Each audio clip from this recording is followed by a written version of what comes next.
is Notsam Wrestling. Introducing your host from New York, here is Sam Roberts.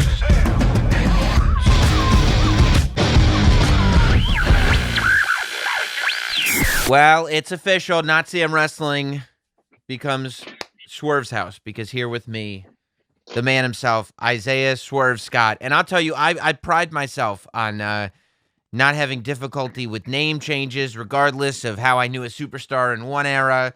I'm pretty good with going like, okay, this is how we know him now. This is how we know him now. But I can't tell you how many times like I've done something for NXT and I'm like, don't say Shane, don't say Shane, don't say Shane, don't say. Yeah, I get it, man. Trust me. It's like, especially like, it's some like it's been said for like 10 years in my career now. Mm-hmm. You know, the last year and a half, it's like a nice, but I'm glad Swerve is still there. So even if you do forget, like, oh man, I got to get out of this habit, just say Swerve. Swerve. And then boom, we're still riding. We're good. Still riding those like past 10 years. Yeah, that's my go-to. I'm like, Swerve? Yeah, Swerve's great. That's Yep. Yeah, just go by that name. So we were talking, by the way, quick, I was thinking about you a lot because you coming into NXT, it's a really unique time right now because I feel like there was one movement a few years ago where NXT opened the doors for a lot of people. I think like the Kevin Owens and the Sami Zayns and the Finn Balors and that whole generation. I feel like there was a generation of independent talent that a lot of people, Samoa Joes, even AJ Styles to an extent, where people were just like, well, that person's not a WWE person, and I don't think they ever will be. But NXT shifted the narrative. They changed all that, and they were like, no, WWE is opening and changing and evolving the same way pro wrestling as an industry is changing and evolving. You now come into NXT as another evolution has taken place where you are now making the choice to come to NXT. I feel like now more than a few years ago, somebody like you who develops a name on the independents can come in and go, well, I don't necessarily like have to go to NXT. Now it's a choice. Do I want to go with WWE and NXT, or do I want to explore what else is out there? So for you, what was it about NXT that you knew, okay, this is where I belong. This is where I want to go? Prior to coming to NXT in 2019, I was like contacted from them around 2018, 2017. And I was still in the Lucha Underground phase of my career. And I still felt like I wasn't finished with a lot of things that I wanted to do, especially with Lucha Underground and especially on the independent scene. And around that time, me and Aleister Black, especially when on his career with NXT, he was like taking off. He was NXT champion. He was like doing big things with the company. He was my mentor. Him, Sami Callihan were like mentors to me. So I was like being mentored by Sami Callihan on the indies and then Lucha when he got there, and then Aleister Black on the other side of the fence. So Sami kept telling me like, there's more we can do. There's more we can do. And then Aleister on the other end was like, he's like, I'd give it one more year, go out there, do as much as you can, like be the man in a lot of places. And so that was the guidance for like that 2018 year that I had with like going to all the independents, winning all these championships and traveling around, like having these top matches with like some of the best in the industry could ask for, from Japan, from the UK, from America, Mexico, and building these bonds with these people and networking. But also it helped me like build like this Swerve City podcast with the YouTube thing. So I branched out and did a lot of other things before it was time for me to come into the WWE. So it felt like 2019 was another phase of guys shifting over. I wanted to be in that shift. Is we were talking about like when Kevin Owens and all these like Aleister, Adam Cole, Drew McIntyre, Ricochet came through and changing NXT. I wanted to be the next guys after that. I wanted to be the next generation. So when me, Garza, Kushida came through, it was like, okay, I feel like we're the core guys right now. We're the next shift. And it just felt like great timing. I always say the universe finds a way to working itself out, and it just made sense. And it wasn't a forceful decision. It wasn't like, oh no, this is what I want to do. This is what I'm going to do it on my time. and when I'm ready. And I felt like I was ready. Yeah, that was, I guess, the hurdle that you hadn't hopped over yet, right? Like, I mean, you can stay in the independents but I mean, even, you did more in the independents than a lot of people. I think that it's amazing because I feel like the thing about WWE and NXT is when Isiah Swerve Scott comes out, as much as you did across the globe in independent wrestling, there's this huge audience that is being introduced to you for the first time, which I think is the reason, right, why you make that jump, because it's like it's time to not just show the wrestling world, it's time to show the entire world what I'm capable of. But what was that part like when you're like, I mean, your 2018 was incredible, right? And you developed this name for yourself and you become bigger than you had ever been. And then you get to NXT and you realize, or you must realize, how big potentially this can actually get. A lot of people, that can be intimidating, Mhm. and that's why some people are hesitant to make that jump, and why they stay where they are. That's why they like kind of like they stay in a comfort zone, and it's not calling anybody out for doing that. If you can make a living and you're in a really good spot where you are, and you built so much for so many years, I understand why you want to stay into what you're doing and build that, whatever your industry is in that, or whatever your promotion is there, you want to build that up as big as you can be. I understand that. For me, it was like I as a challenge, and I've always looked at everything I did as a challenge. I look at everything like, on even 2018 was a challenge. Like, yeah, I finally climbed the mountaintop of a lot of these independents, but now maintaining it is another thing. Over to another global audience, that's another challenge. Learning a whole nother system, getting into a networking relationship with the offices, not only just in the performance center, but in the main roster when doing 205 Live, and then in Connecticut, and knowing who you are, dealing with the network and stuff. That's all a challenge to me. And it just looked like, to me, it was fun. It looked like, oh man, these are all these toys. I want to play with all this. I want to figure out where I belong in this. And for me, I always look at people at me saying like, I like him here, but I can't see him doing this. Mm-hmm. Like, I like him here, yeah, but over in the area doesn't fit him very well. I'm like, oh, okay, you don't think I fit here? Watch me change that narrative. So I always just like changing the narrative of things. So it's like, if I'm teaching a new audience of who I am, and they expect one thing of me, oh, give me time, you're going to see something different, and wipe that whole memory of me. And that's where I have fun with it, and that's where I love the challenge. And that's also when the audience grows and connects with you a little more, because like you change the expectations of what they already see with you. And especially when like they see other people maybe have failed at it, they've seen things may not have worked out. So of course it's always there, like, oh man, like I liked him when he was doing this, but I don't like him as much doing this. I'm like, no, I want to change the narrative. You like me here, but you're gonna love me here.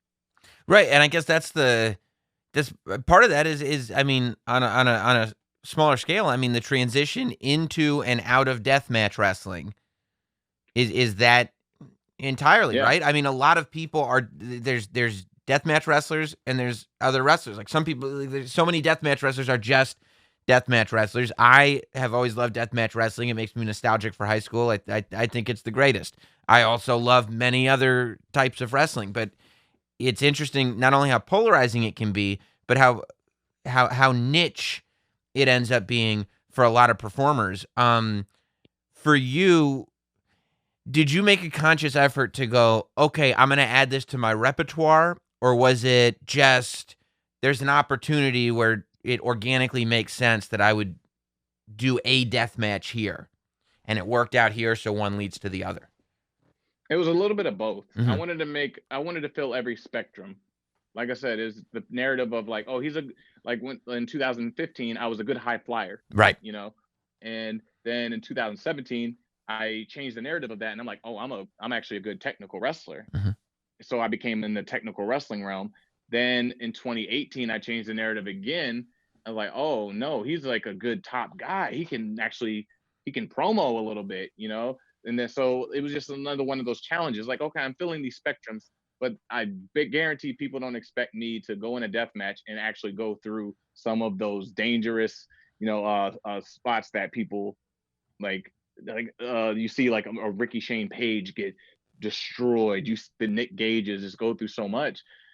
They don't expect me to go through these things, and I'm like, oh no, I'll do it, just because you don't expect it. Yeah. Yeah. Like watching a movie, seeing the characters of cliche of guys like to go through the same thing that oh, he goes through here, but he's not going to do that. And then it's like, oh, he actually did it. It actually happened. Like I'm looking at Batman and Joker on your shirt right now. Yeah. There's certain things Joker will do. There's certain things Batman will, but when they actually do it, now it's just, whoa, this changed the whole expectation and the whole spectrum of what I thought of Batman and your expectations of these characters. And that's what I always wanted to be. I always wanted to be ever evolving, and especially with the death matches, what you were asking. They were always at the end of a big feud, especially in Lucha Underground. With my first one was with Marty the Moth. We built it up television from one season to the next season. Starting off season 3, we just threw everything at the wall. What are you willing? How far are you willing to go? Okay, here's how far I'm willing to go. How far are you willing to go here? I'm willing to go here. So it was just topping one another. And at the end of the season, you had Dante Fox, me and him. We just, once again, how far are you willing? And just pushing each other to that limit, just to show, just to get people's eyes on what we're capable of. And if your expectations are here, we're going to exceed them every time. And that's what that was 2017, I believe. Yeah. Yeah, I think that sounds right. Yeah. But that's how but that's what deathmatch wrestling really started becoming a core. It's always like the end of a feud. It always got built to something. It wasn't just like, oh, I'm doing one. It was just built into a storyline to get to the culmination. And then you just two forces meeting each other of who can top who. And then boom. Yeah. Because but you're right about the expectations thing. Because the expectation is when you hear Swerve is going to be in a cage of death match, you go, okay, he's probably going to use some of the high flying stuff and the flips to kind of avoid actually doing the glass and the barbed wire and the light tubes and stuff like that. And then you get there, right? And you're like, did this guy really just do a Russian leg sweep through glass under barbed wire? And you're like, yeah, he did. Yeah, that's what he did. But like, or like, oh, a reverse Rana off the top of the cage through pane of glass. Oh, Shane Strickland's going to be the one to give that. Yeah. No, he was the one that took it from the 300-pound man. What? Like, yeah, like when you know that's coming, right? Because we could talk about this philosophically, we could talk about this from storytelling, we could talk about this from defying audience expectation and making references to Batman and Joker and things like that, and that all works because of the art of pro wrestling. But there's also the human element where in the moment you are standing on top of that cage of death and you're going through that glass and you're going to hit that barbed wire in the moment. Like when you're thinking micro, not macro, small picture, not big picture, what is going on in your head where you're like, oh my God, this is really it. This is what we're about to do. The honest answer and the truth to that is absolutely was in my head. I completely went on autopilot and I couldn't think of anything. My whole body, my whole mind had to shut down, because if you think about any little piece of where you are, the landing here, the moment you think of them, that's where you end up in the hospital. And that's not where I wanted to be. That's not where, at the end of that night, especially having to fly home the next day. Yeah. No, I completely went home. I went on autopilot, blanked. I just knew Ricky was here, pane of glass here. That's where we need to end. Blank. If you check out my facials on that part of the match too, if you go back and watch, I finally watched it like early this week, but I have not watched that match since. Wow. My face is just blank. There's no expression. I'm just going through the motions of it because I know what was coming next. And so it was very blank and autopilot Android Swerve on the top of that. But Ricky, man, he was a trooper too. And Joe Gacy, who's now in the WWE Performance Center with us, like every time I walk past him and I see him, I look at like, Hey, we were there. We were in the war. We were in the sticks together. Yeah. He he ended up going to the hospital at the end of that match. But and then like you see Drake over there who's like, hey, we match these scars. I'm like, you know how I got these scars, you know how I got them. So it's really funny. Like we feel like you're battle brothers now. Yeah.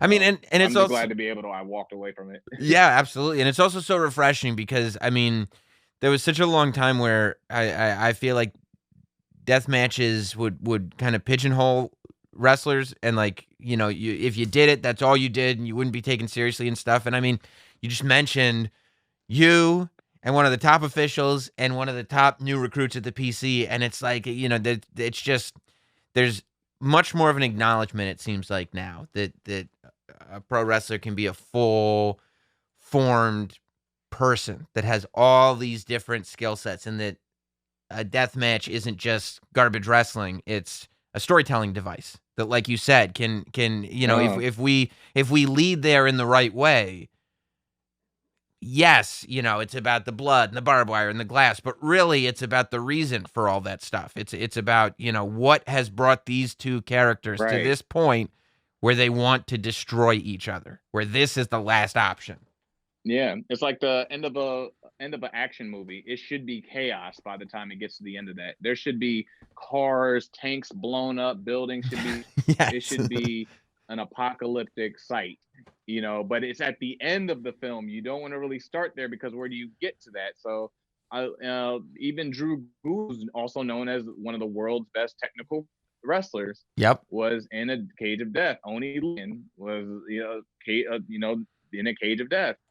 It made them, like I said, it makes them, there's a whole aura around them now as a full performer, as a 100% full, well-rounded performer now after that. Yeah. And I always appreciated them for that. When I was watching them go through that, I was like, I'd be willing to do it. Yeah, absolutely. And of course, at the time period, for the 10 years on the independents, you either wanted to do Final Battle, be the main event of Final Battle in Ring of Honor. You wanted to be the main event of Bola and PWG, or you wanted to be the main event of a CZW Cage of Death. Yep. And I'm glad I was able, before I ended my independent run, I got to at least do the main event of a Cage of Death. And you got to work on a show with Onita, which not too many, American independent wrestlers can say that they did. I'd forgotten. That was like it might be the last independent show that I have been to as just like a straight up fan. Like I heard Onita was coming, and I waited until the last minute because not just CZW, you know how the independents are, you know how Onita is. I was like, let me wait until the day before to buy a ticket because I don't think this guy's showing up. And like, you wait and like you see like the tweets going out and he's in the States and he's on the plane and you're like, all right, I'm going. And I mean, that was a momentous moment, but I was kind of like going through video of you and stuff, and I'd forgotten that you were on that show as well. I believe shows. He did the Flyer Skate Zone one, and then he finally did the Philadelphia ECW Arena. Yeah. The 2300 Arena one too. I believe it was in a tag match on that one. And it might have been the last CZ match I did, if memory serves me right.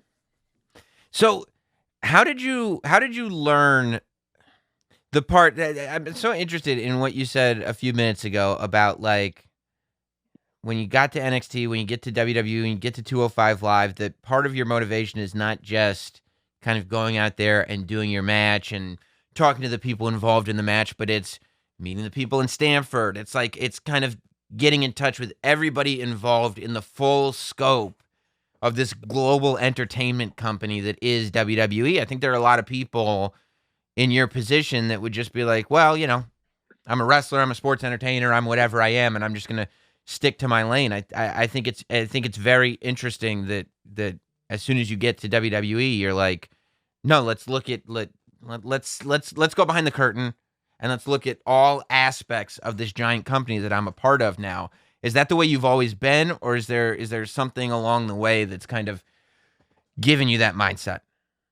It's come along the way, definitely later on in my career, and that was something Sami Callihan always instilled into me, because every promotion he's always went to, he always wanted to place himself in the back, learning all different aspects. He did it at Lucha Underground. He does it at Impact Wrestling. He did it at CZW. And I always admired him for that. And that's how he was able to help me boost my career in that 2017, 2018 era for me. And that's how, and it was always amazing me how he knew so much about so many different things, not just in ring, but like with cameras and storytelling and saving this for that, for the next several 3-4 shows that you're going to be doing, the matches. So that always interested me. Then we went to High Spots Network and started doing like the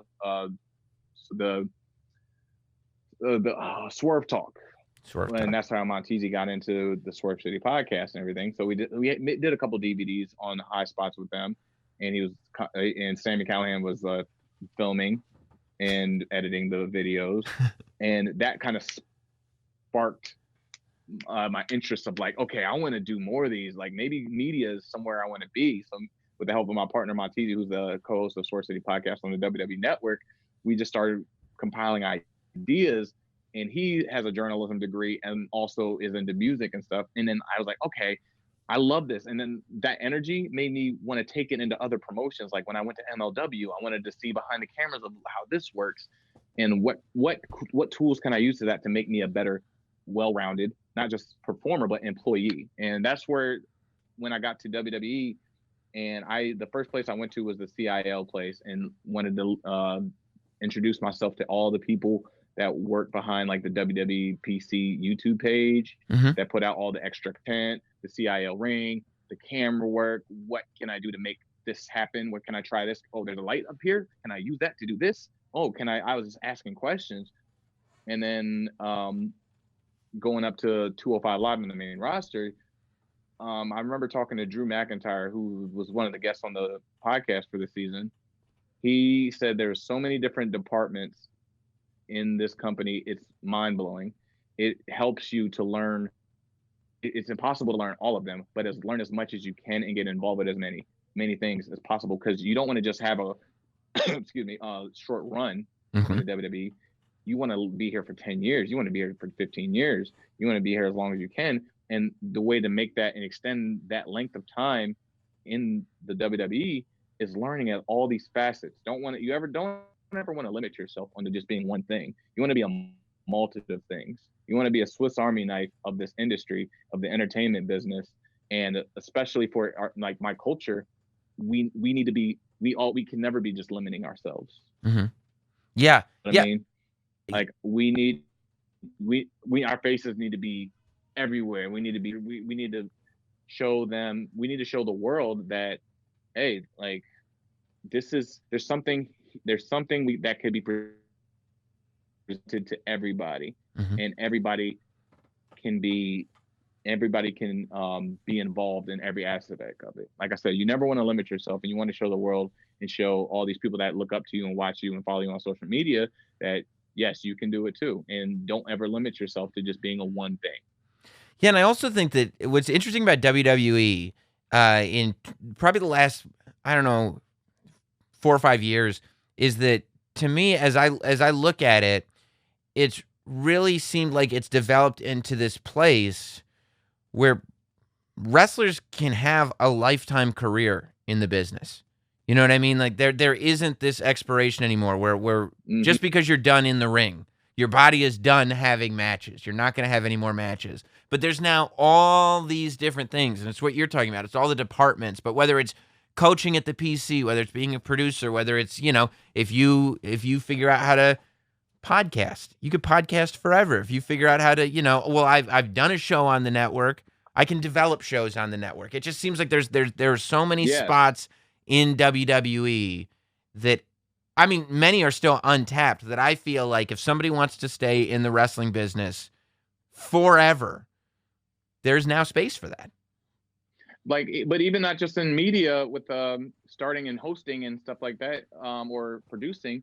Look at what Titus O'Neil does with his charity work. He's all over the place. He's working with this, talking with even policemen and communities around, and there's always a WWE stamp behind him whenever he does it. So it's always something that like comes back to the company, and the company out and branching out and helping there. him being an ambassador for so many different things, like Mark Henry going out to the strong competitions and helping out with like all these different demographics of entertainment and athleticism. It once again, it broadens the horizon of what the next person will be able to do. It opens that door, and that's what I appreciate. And that's what I started observing and looking a little bit further than just the performer. I look at the person and the professional, and and that's what I wanted to contribute. Now, as much as I love being an on-screen performer, I want to be someone who opens a door for the next crop of people and entertainers and professionals to come in and build, for what we can do. There's, like I said, it'd be a disservice just to limit yourself just in one thing. Yeah, I mean, I 100% agree. It's interesting. It's like this, like you realize once you get to a certain place, you start to realize like the doors start to open a little bit more, and you realize all this stuff that's possible that you didn't even know was a possibility before.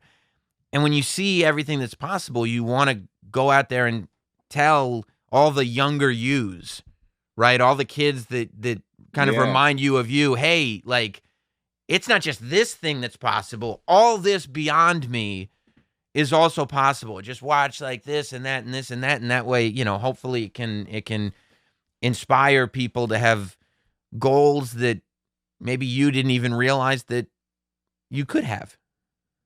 Yeah.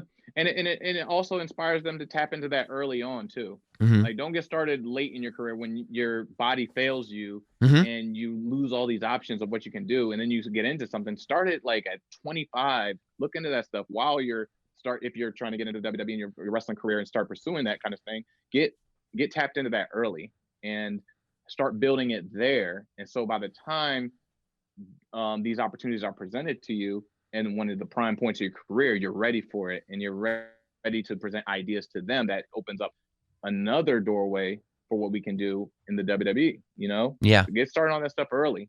Yeah. And this idea of not waiting until you need to figure it out to figure it out, meaning like, even in radio, like if you get a radio gig, it's not enough just to host the show. You better know how to create your own platform. Should you need to create your own platform? Like, figure out how this, now that you're here, figure out all of this. That way you're not dependent on all of this anymore. Right. Right. I know for me, like, I'm not really the most tech savvy person. Mm-hmm. I tried to do it myself. I tried it and then I wasn't good at it. Mm-hmm. And the product suffered because of that early on when we were doing just Instagram Live and YouTube.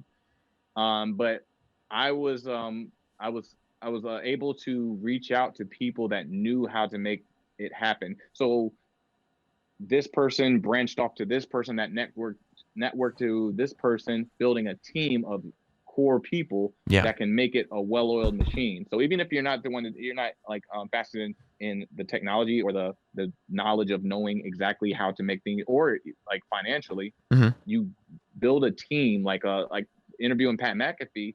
He has a team of people that make the Pat McAfee show work, and it's just a well-oiled machine, and they just build and they build and they build, and it's amazing to watch. And that breaks them off and opens them up to doing other things, and now other people want to branch on to what they're doing.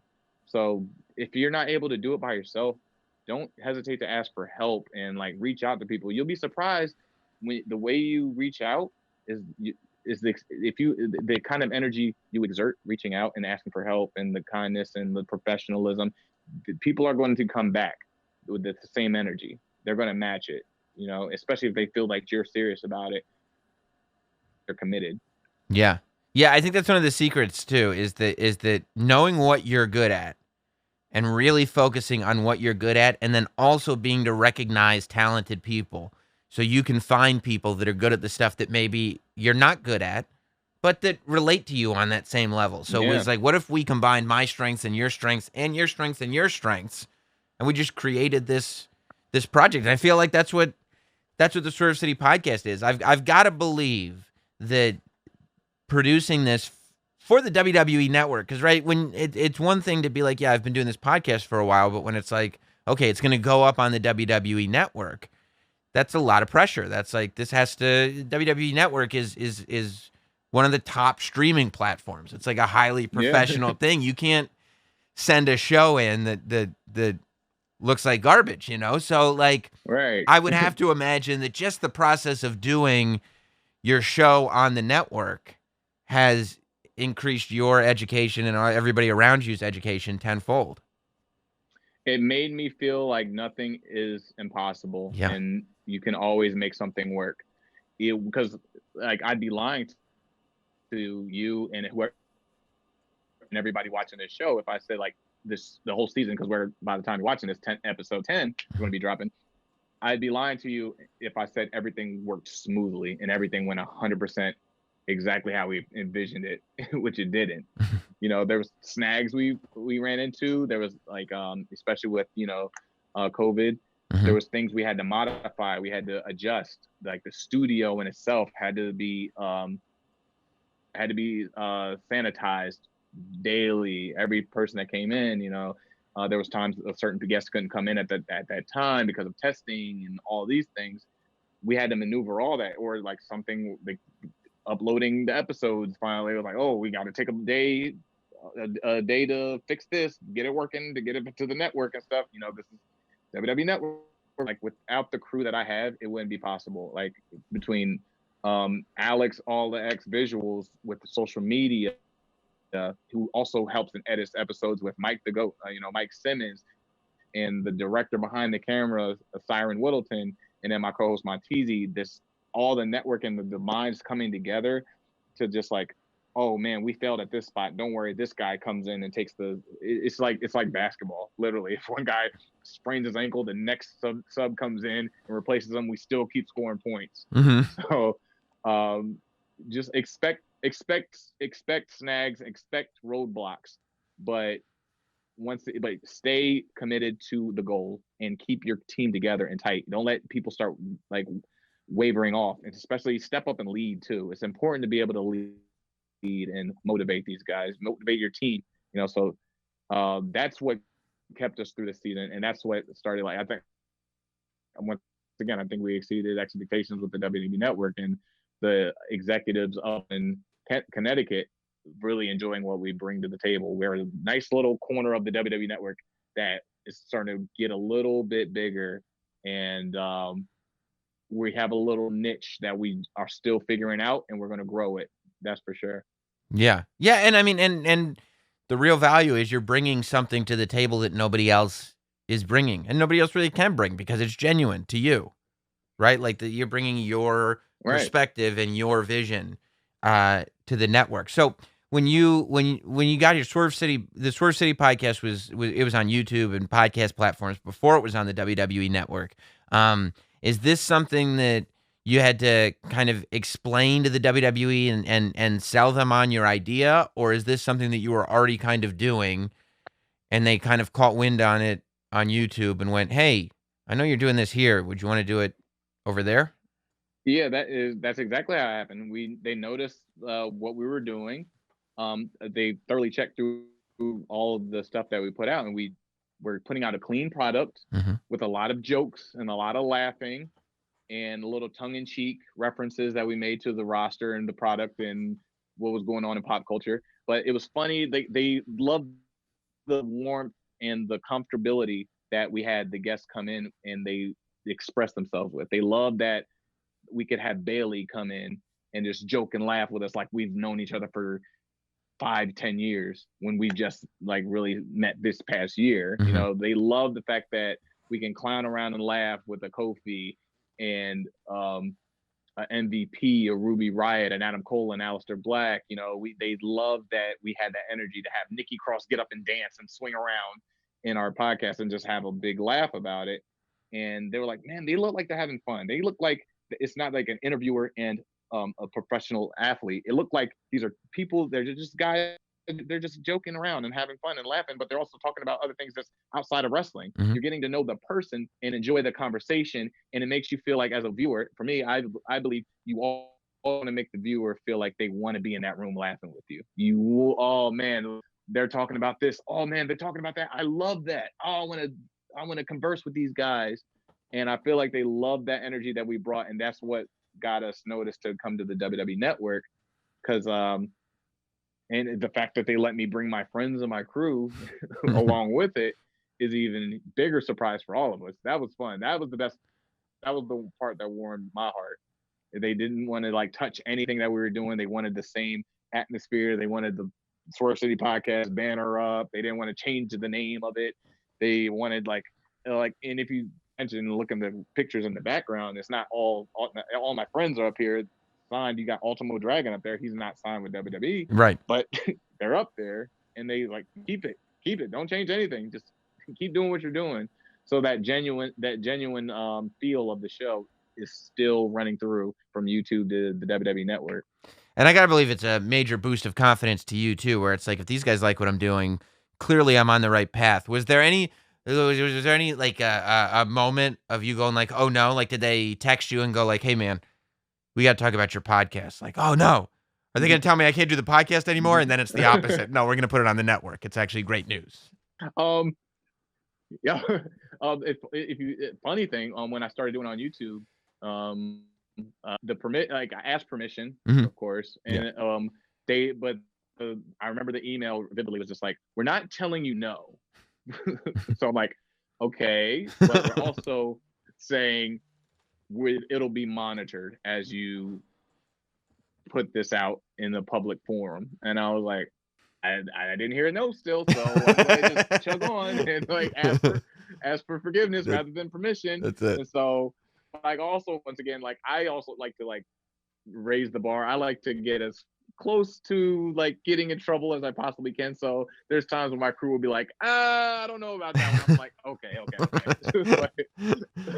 So like, but that's just me. I'm like, do you think we can get away with that? And they were like, let's try it and see. And so there are times but once again, I never wanted to be closed in and limited. I wanted to like make these like tongue-in-cheek jokes and look at the camera and then like wink at them and let them know like, hey, you know what I'm talking about. And then moving on, we keep going on with the discussion. So like that's just me. Just like even with like the grill that I have in my mouth, I'm like, nobody told me they liked it. They didn't tell me if it was like, we don't know about that. I'm just like, I'm gonna do it, and it fits me. I feel it fits me. Yeah. If they feel like, you know what, we like that. We don't know if they don't. That's the thing. They don't know what they don't like until it's presented. They're like, oh, you know what? I didn't think I would like this, but I like that. Let's go with it. And you got to be a little risky with that. You got to kind of take those risks and like take a step forward and even touch the stove when it's hot a little bit, just to test it. Well, that's what I really like about your character and about a lot of what you bring to the table in WWE and as a whole is that there's a modern hip hop influence that we really don't see. And I mean modern, like young. It's a young hip hop influence in your character, even in the way the podcast is formatted. It's this young hip hop thing. I'm assuming that Isiah Scott was influenced by Travis Scott. Because that's kind of the vibe I get. Okay. Because that's the vibe I get in the visuals and in the attitude and that whole thing. But that attitude has and it is an attitude, I feel like, and it has never been presented in WWE in any way, shape, or form. Is that something that you kind of have to explain to people who might not be in touch, like because they're not sitting there listening to hip hop that's designed for kids right now? I don't like to explain at all. I want people to experience. Yes. You know. Yes. If you don't get it, if you keep tuning in, you'll figure it out. Like if I have to explain it like A, B, C, D, E, F, then I gotta change course on something. You know, like there's tones to everything that I do. Like there's an undertone somewhere, and I don't want to have to tell you exactly that. And that's the fun of being of entertainment. You know, like Batman is a ninja. And he's a detective. But that's not said about his character. That's just something like you pick up on as you read his comics and you watch him in movies and TV shows. Like, oh, he's clearly a ninja. He's doing ninja activity. He's doing detective activity. Right. it shouldn't be said like Detective Batman on his shirt. Right. It's just something that you pick up on. It would be super lame if you were like, "This is Ninja Detective Batman." You'd be like, Right. This is dumb." Like, like interested. I don't like that, and then it takes you out of it. Like there's like undertones to like a Christopher Nolan film.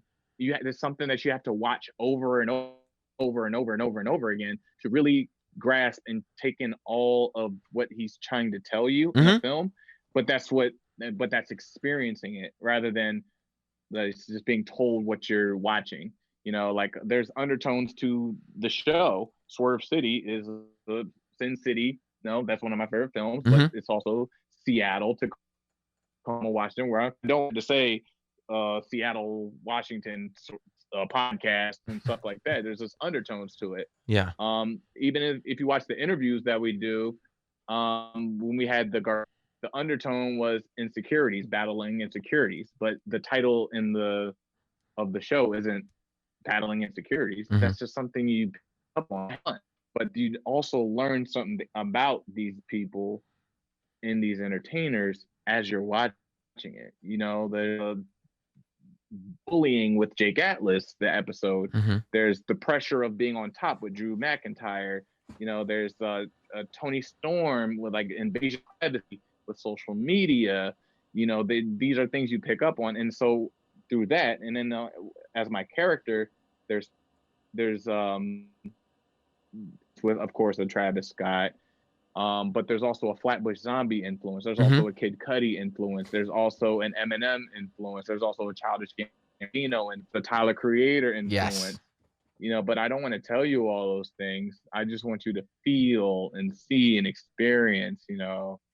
Like I want you to watch the process of these little changes that I make as I grow, and that's going to enjoy the ride. I never felt that me being plopped into what I am, this is who I'm going to, and you either like it or you don't.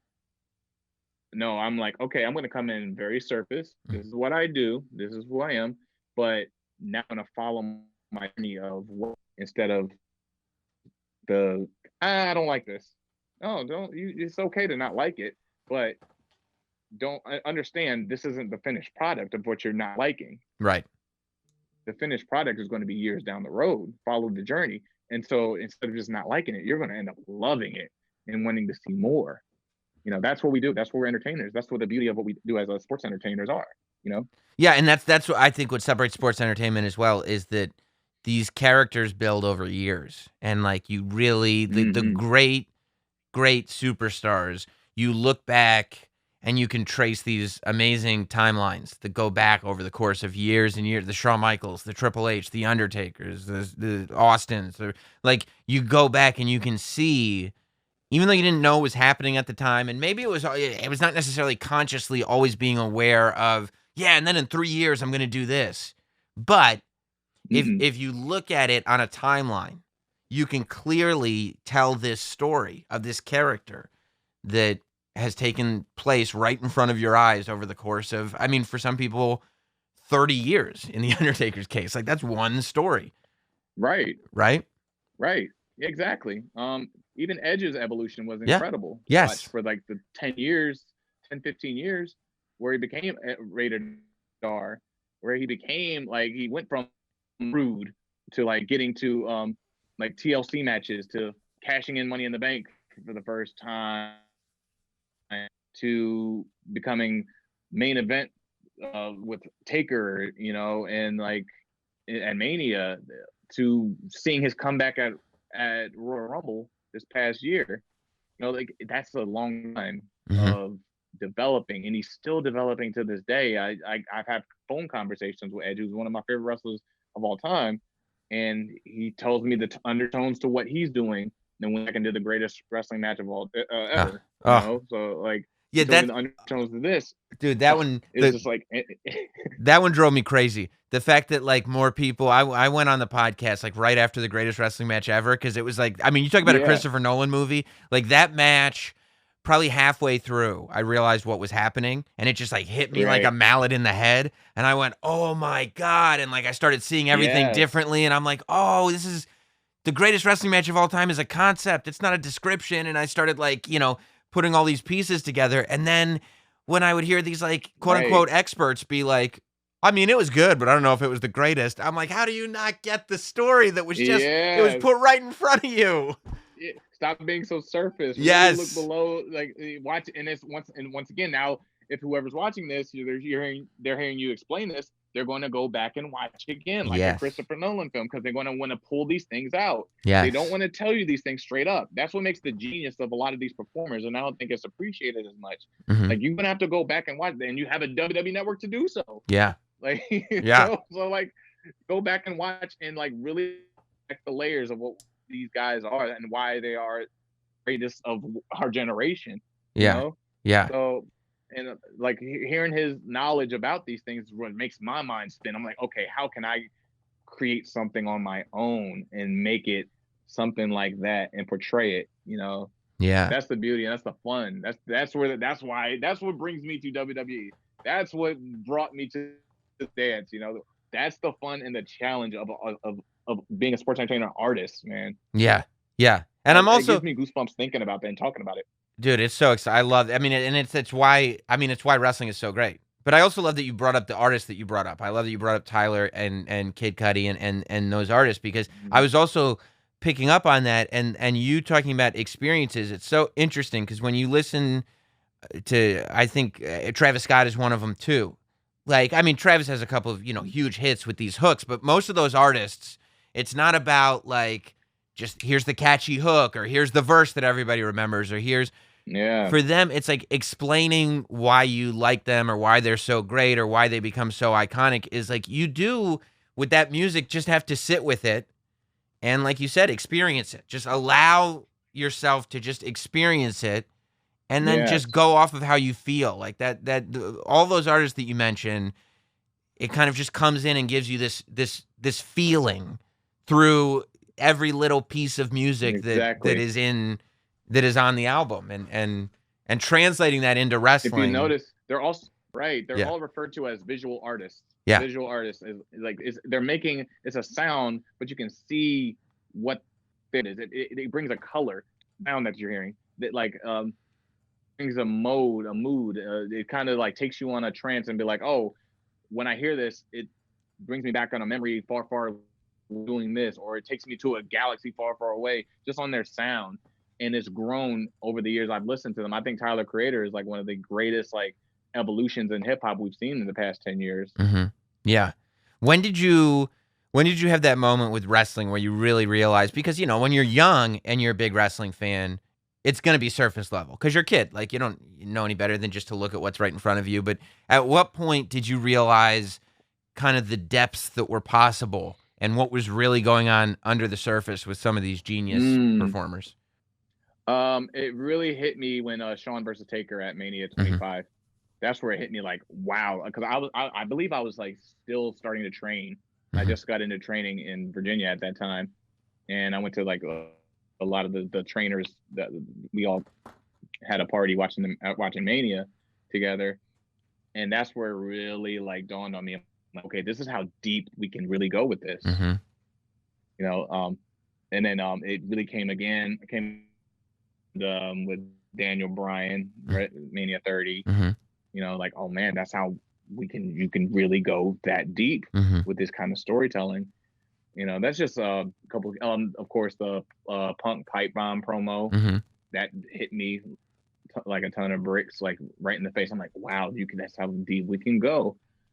And there's so many, but off the top, those are the ones that like just really like stand out to me right away. And I remember like those are the ones I remember where I was watching these matches and watching these events occur. And all those too. It's like those are the moments where you're not thinking, like you're not outside yourself thinking, well, I know this is just a storyline, but it's still cool. You're just completely engrossed. Not only do you not know what's story and what's real, you don't think about it. You become Swerve on top of the cage of death. You're not thinking about it anymore. You're just there. You're just watching it unfold, and you're not worried about overthinking or being. You're just like, let me just take what's being presented to me right now and allow myself to react to it. Yeah, and that's when your phones go down and you're just like Yeah. in the moment. You're in the arena. You're looking around. You're like, you feel like, oh, and Daniel Bryan and Kofi at this past WrestleMania, the Mania last year, Yeah. Kofi Mania, another one that you're going to remember these moments for the rest of your life. And you put your phone down. You weren't worrying about recording it. You just like wanted to just be there and be with the performers and just experience greatness. Yes. You know. And that meant, dude, and that was so good. And Brian and Kofi are just like so next level good because you're watching that. And Yes. you know in your heart, you're like, Kofi, of course, has to win. Like, this story doesn't work if Kofi doesn't win. Like, this is, of course. But literally as the match is happening, you get lost in it. You're not sitting there going, well, I know who's going to win this. Like, obviously, you believe that in this, Brian might take it right there. Oh, is Kofi going to get it there? Oh, he kicked that. And you're lost in this match and you're just, you completely submit and you're just along for the ride. I never wanted to just transmit such of my energy to a performer before. I'm just like, you can have it here. You need this. Yeah. You're doing better with it than I am. This is so this much. is yeah. Yes. Like I've never seen such energy like that before in my life. Yeah. So growing up, Edge was one of your favorites. You said Rey Mysterio is one of your favorites, right? Yes. Who else? Yes. Who else were you? I was fortunate to wrestle one far. Yeah. Who else? Yeah. Another favorite of mine was Shawn, of course, Shawn Michaels. Funny enough, like Roderick Strong was somebody I watched a lot early on too. There's if I want to really take it outside of the realm of just WWE, Shingo Takagi is like an incredible performer to me. You know, it's great to still see him like performing at a high level at this point in his career. Someone who doesn't get enough credit for how they were, Jamie Noble was someone I really enjoyed too. Yes. In that time period on SmackDown in 02, 03. Yeah. Doing tremendous work. Tremendous stuff. I talked about this before, but I mean, I think always entertaining. Yes. Yeah. From in the ring, and then also when he started doing that like Southern character work, it's like, oh, he can do it all. Like look what was hidden under here. He can do everything. Incredible. Yeah. Incredible. JBL was one of my favorite acts to he's one of my favorite. Just generated such hatred. Yes. And built like a Eddie Guerrero so much to such a great level. Built John Cena up to such great levels. Yes. You know. Yes. Yeah, he's I think I said this on my podcast when I was interviewing the Flatbush Zombies.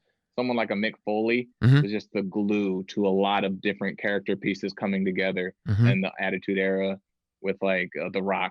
I mean, Triple H, Taker. Yes. Just the glue to so many different guys. Even Vince McMahon. Yeah. You know, interacting with him, interacting with Austin. Just he really was just like, without him in these moments, I don't know. Like I think these guys would be great regardless, but I don't know if the magic would just be as captured in that time period altogether at one time. Yeah, I think that's a great point about Mick Foley because, yeah, I mean, his rivalry at the end of his sort of active, everyday, full-time career with Triple H completely made Triple H. Like that's what brought villain Triple H into the forefront, the Royal Rumble match and the No Way Out match. I mean, the stuff he did with The Rock, it brought out the original stuff where it brought out this like meanness in The Rock. Yeah. And then the later stuff when it brought out the kind of, maybe he's not so bad, actually he's pretty hilarious and I think he loves Mick version of The Rock where you started to be able to cheer for him again. Yeah. I mean, Mr. McMahon's, the disgust on his face when Mankind called him dad was like, yes. I mean, priceless. Right. Priceless. Exactly. Just, and it's just such subtle things. Like even the interviews with JR. Yeah. You know, like that was such a crucial time period. And I think like, man, Mick Foley just like weaved in and out of so many different storylines, even with Kurt Angle. Yeah. You know, like he weaved in and out of so many different storylines and so many different characters and just like brought so many different emotions out of all of them. Yeah. To make them laugh, to make it blood feud, to make it dangerous, scary, but then bring excitement and laughter. joy to the screen. Yeah. That's such a different like level of performer. Yeah. Yeah. I mean, one of the realizations that I just had this year, when I was doing something for my show was, I ended up watching like all this old stuff to give myself refreshers and everything. And like, I realized that 2002 might be the most underrated period for WWE ever. Like 2002 is so crazy good. Stacked. It's incredible. Stacked roster. That's where I got in and started really watching consistently. Yeah. Yeah, because 2000 you've got like the last sort of vestiges of the Attitude Era that are still around.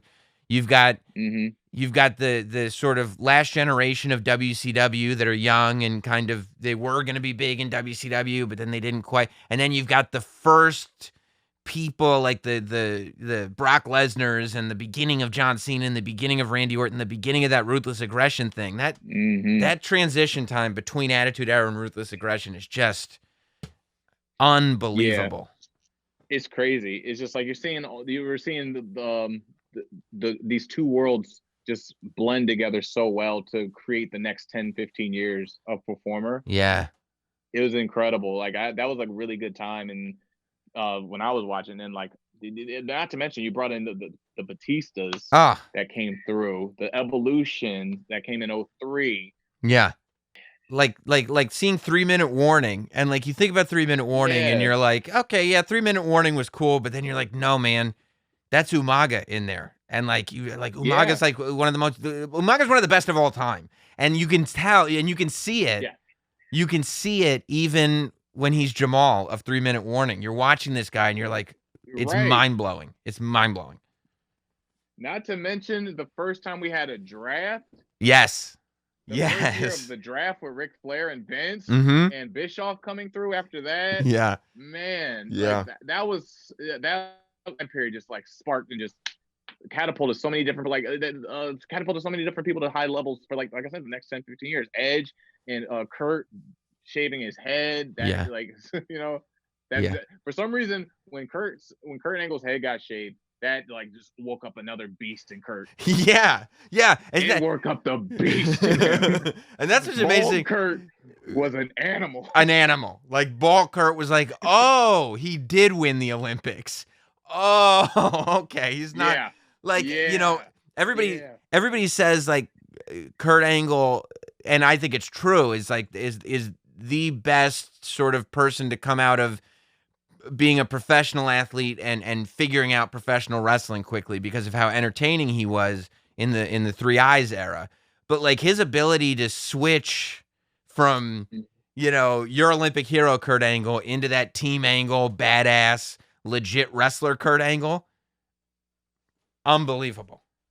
I don't think there's ever been somebody. I don't think there's ever been, or it'll be. I can't say it won't happen again, but it's incredibly tough to find someone like a Kurt Angle. It's going to be incredibly that bar was set so high by him, and just becoming a world champion within his first 2 to 3 years. Yeah, of learning to actually to be a sports entertainer. It's insane. And it's going to be incredibly hard to find something like that again. That was lightning in a bottle.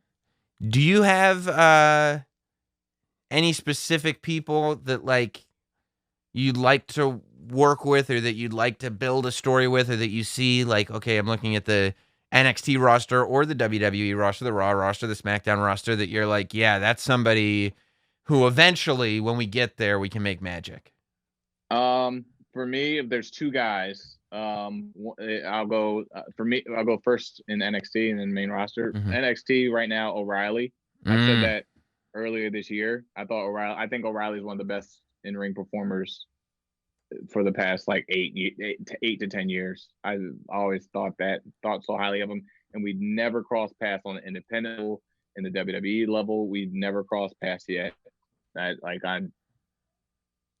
need to get in the ring with. And I would love to see him win the NXT championship at New Year's Evil in January. I would love to see that happen.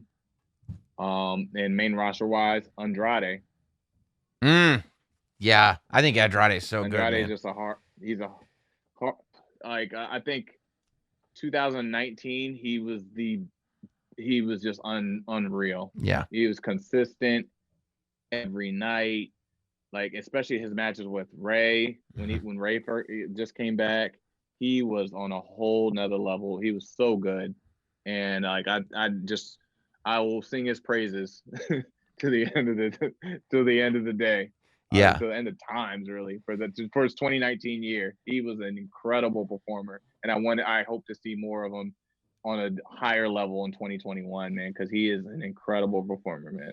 And O'Reilly is so amazing because this is how good O'Reilly is. Like, this is a guy who, for years, has been a tag team wrestler, strictly pretty much a tag team wrestler in one of the most popular tag teams, in one of the most popular factions, but really a tag team guy that is a second to Adam Cole. When you saw the Undisputed Era and you said one guy from the Undisputed Era is getting a title shot, you weren't wondering. It was going to be Adam Cole. Like, that. There's no mystery there. And then out of nowhere, like 3 weeks before a takeover, he just wins the number one contenders match and he goes on to the title. And you're like, maybe if you knew him before NXT, but if we're just going to NXT, but then he instantly made a believer out of everybody, delivered one of the best title matches of the year, and has so many of us now going like, yeah, he should be the champion.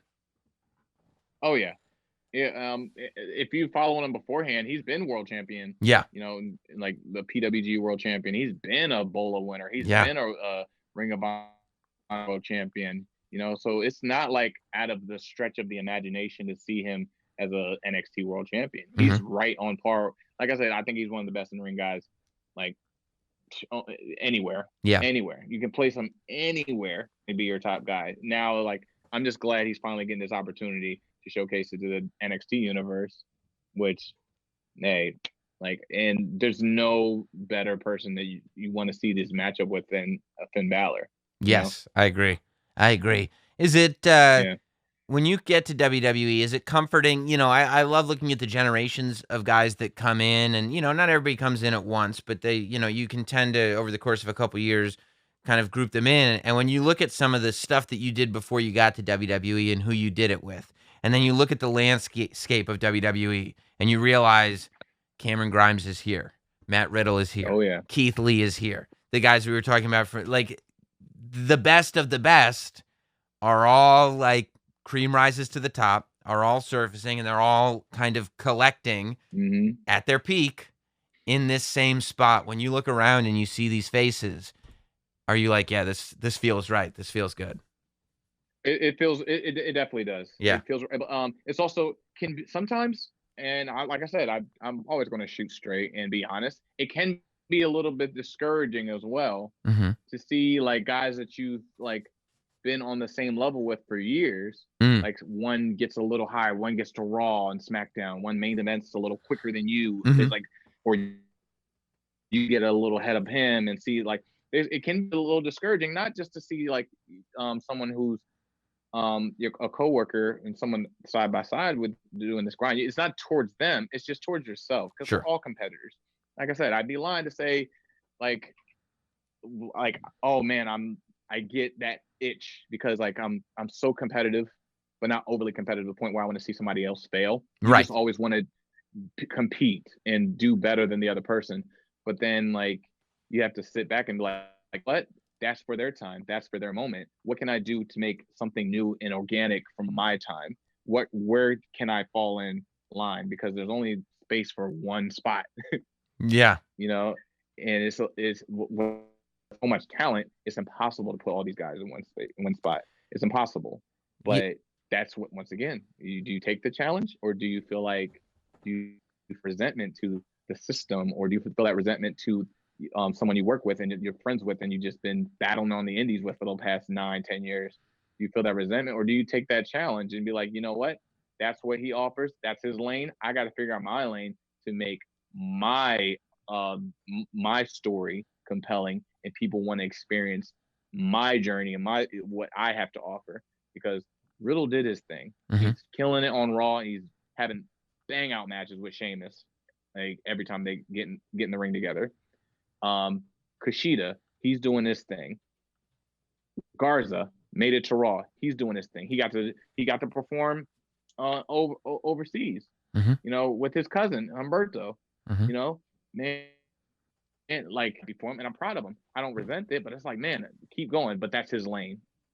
That's where he followed, and I'm like, okay, cool. What can I do with my lane, and how can I create and contort with the tools that I have at my disposal and make something where it's like, okay, now the next person coming behind me is like, yo, Swerve did his thing. He's killing it. I'm loving watching him, but now I got to do my thing. It's just, Yes. it can be discouraging, but it's also like a challenge, and it's fun, and it's like, it's not always sunshines and roses. Mm-hmm. Is basically what I'm saying. It's also, this is the elite of the elite of talent in the elite of sports entertainment. Yeah. Yeah. And as really, really difficult as it is when you're not exactly where you want to be, you also have to just trust the process based on how it's taken you thus far. Like, like, okay, had you gotten a certain opportunity earlier, because every opportunity you've ever gotten, you've probably wanted that opportunity 3 or 4 years before that. You were sure you were ready for it, but you weren't ready for it 3 or 4 years before that. You're ready for it now, and it's really good that you got it now because you would have screwed it up a few years ago. So it's like, okay, it's kind of like all you can do is go, I got to continue to trust that process. And even though I think that that's where I belong, I'll get there, and I need to make the absolute best of what I have right now. Yeah. There's a fine line with that as well. And yeah. Like, there's times of being patient and be like trusting the process and seeing where you fall in line. But then there's those moments where you wake up and you're just like, you walk into the office, close the door behind you and say, give me my moment. I'm ready for it. Yeah. And you look them in the eye and they can see the fire in your eyes and they're like, you're right. Let's go. Yeah. So, you've done all you could in the time of like waiting, watching, seeing people go on, and you learned, you did trial and error, but now it's just something that you got to feel in your heart, Yeah. It's something where you just got to be like, sometimes it's like, I've learned, I've been patient, I built that equity, I performed, I know that I've showed them that I do belong here, I showed that I'm like, I'm a part of the team, but now it's like, okay, I'm ready. And you don't want that moment to come too late. Yes, that's true too. Yeah. You don't want to just trust the process so much that the moment passed you by and you weren't aggressive enough to grab it. Well, I'm looking forward to this week's episode of the Swerve City podcast on the WWE Network. This is the big one. This is episode 10. It comes out on Friday. It's the last episode of the season. Any spoilers, any reveals? I know there was a contest going on. Yes. We have the Dope Challenge. We just released, me and my co-host Montezi released the album GPS, Swerve City GPS album. We're getting a lot of great reviews from it. We sent it out to a lot of our industry and brothers and friends like Flatbush Zombies. Shout out to Juice and Eric and Meech, helped us A&R'd our music through the year. We've had Mickey Fax, who's one of the best lyricists in the world, step on the album and just like slaughter a track with them. We had a lot of help with guidance in this, but a lot of it was just our vision and trusting our gut, letting our creative juices flow musically, and trying out different things. So I implore you all to go check out the Swerve City GPS album. There's a track on there called Dope, and right now we're doing. You can recite the lyrics to Dope word for word without messing up. Send us the verse that you recorded. Send it to our email. We'll play it on the final episode of the Swerve City podcast. So we need them submissions. It's a challenge. So it's y'all chance for our fans, WWE Universe, NXT Universe, y'all chance to get your face seen on the WWE Network. So I implore you all to go check it out. Excellent. And you don't want to give any spoilers as to who the last guest of Swerve City might be? Is that a surprise? It's a surprise because like it's is two people from the wrestling world, one person from the wrestling world, one person from the music world you wouldn't expect to see in one episode. Okay. That's all I can say. Okay. Now, is it a surprise because that's what Swerve City is all about. Is it a surprise because you want to build hype, or is it a surprise because I really hope this happens? Oh, it's happened already. Okay. It's all right, it's done. Okay, happened. well then I can't wait. Well then I can't, Yeah. because I've done that many times where I'm like, you're gonna have to wait and see, and it's because I'm like, I hope this doesn't fall through. I hope this doesn't fall through. Yeah, this was also a guest I've been trying to get for like the past year and a half, 2 years. So we finally got him in here. But yeah, this is an interesting, like, pair. Yeah, I should say. That's exciting. Well, I can't wait to see it, Very man. much. I'm very, very happy for your success, both with the podcast on the WWE Network and, of course, with everything going on in NXT right now. I love, same time the podcast is blowing up on the network, I'm not only seeing great matches from Swerve on NXT, but I'm watching a story develop, and I'm like, oh boy, this is what I've been waiting for. We got some story going on here. We got some story elements. Mm-hmm. Yeah, I love it, man. I love it, and I appreciate the time, man. Thank you. Join me on my journey, people. Yes, for sure. Thanks, man. Thank you, sir. Thank you so much.